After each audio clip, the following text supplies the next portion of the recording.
Okay, hello Algebra 2 class. We're going to go over our guided practice for lesson 8.4d, where we're going to write equations of a circle, a parabola, or ellipse for given information. So each time we'll be told what kind of equation we're writing, and then we'll be given information with which to write that equation. So starting on guided practice A, we're to write the equation of a parabola that happens to have a focus of -9, 0 and a vertex of 0, 0.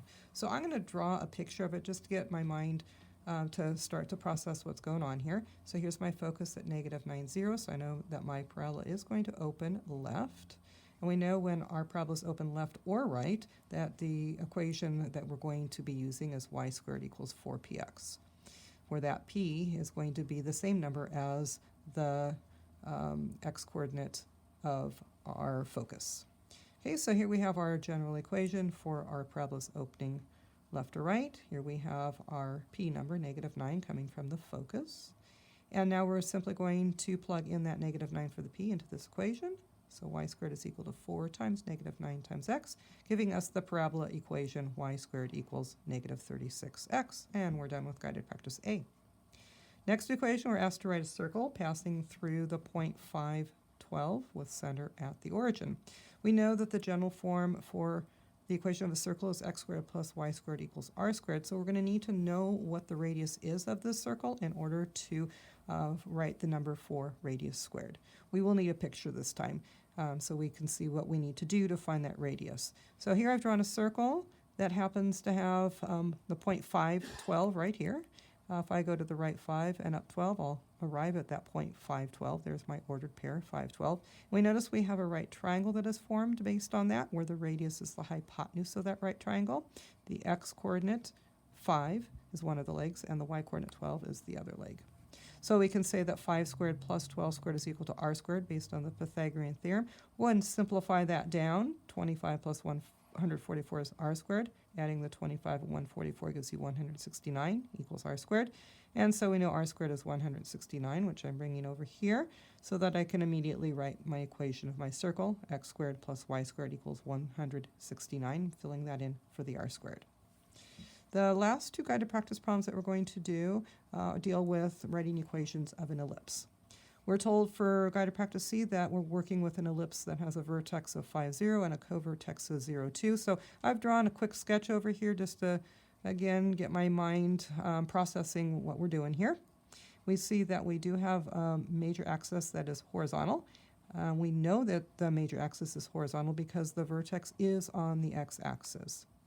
And so the covertex here, that's going to be our minor axis here because the covertex has a smaller non-zero value than our vertex. So we know because we have a major horizontal axis that we need to use the equation x squared over a squared plus y squared over b squared equals 1. That's the equation that we use when the major axis of the ellipse is horizontal.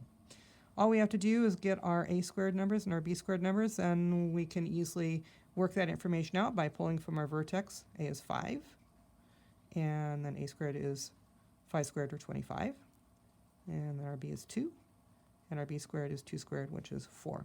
Now we're ready to write our equation, and we know again that this a squared is underneath the x squared because it is the vertex on the x-axis. So x squared over 25 for a squared plus y squared over 4, that's our b squared, is equal to 1. All right, here comes our last problem. Again, we're writing the equation of an ellipse given the information that the vertex is at 0, -6 and the focus is at 0, 3. So again, I'm drawing a quick sketch just to get my mind to process what's going on. We can see here this is going to be our major axis. So our major axis is going to be vertical this time. And I'm going to jump down to the equation of that our ellipse will need to take in general, and that's going to be right here. Notice this time the a squared is going to be underneath the y squared. The b squared is underneath the x squared because our major axis is vertical this time. It's going to be the longer axis. Okay, let's get all of our numbers worked out. We're told that a is -6 because it's the vertex, and we're told the focus point, so c is 3. So we're going to square -6, so a squared is 36. We're going to square 3, and c squared is 9. We need to know our b squared to write our equation, so we use the relationship for an ellipse that c squared is equal to a squared minus b squared. Put in 9 for c squared, put in 36 for a squared. then subtract 36 on both sides, and you'll get negative 27 equals negative b squared. Multiply or divide both sides by negative 1, and b squared is 27. Now, you don't have to figure out what that b value is, but again, I wanted to draw a picture to understand what was going on, so I did work out on my calculator that b is approximately 5.20, taking the square root of 27. It's a little bit bigger than 5. So here I have put that in my drawing. Okay, now I'm ready to write my equation to finish up this problem. The b squared is underneath the x squared this time, and the a squared is under the y squared. Because the major axis is vertical this time, it has to pair with the y squared.